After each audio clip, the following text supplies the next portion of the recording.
Hello mga laagans! Another day, another vlog. So for today's video is mag-jogging ta kay first day nila ni Maria.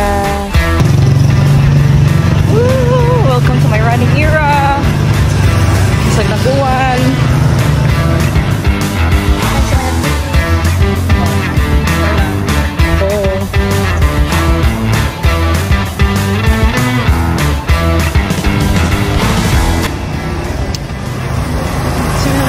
Vlog. Ito, ganahan ako nga physically fit, eat. Kay marag naluya na mga tugod na to, anagi ko naka-climb ang bukid, mga lagan. So, musig ka niya makapa-inspire ni ako to climb again.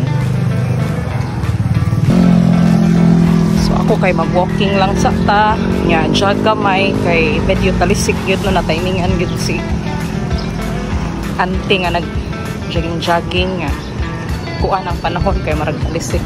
So nanata sa Sitio Kalipay, Hugon or City. So today ko sa Fatima guys, kay mosimba ko nya, nag-jog ko from Punta GGC to 3A. Masanindot siya mo sapatos no, kay nindot yun ay i-jog char. Wow! Nindot siya jog, basta nindot imo shoes. Thank you so much for this Adidas shoes. Thank you, Roxy. Mga laagan, salamat sa pag-uban nako. Until next time, thank you so much for watching. Naabot na gid ko sa akong destination. Bye-bye.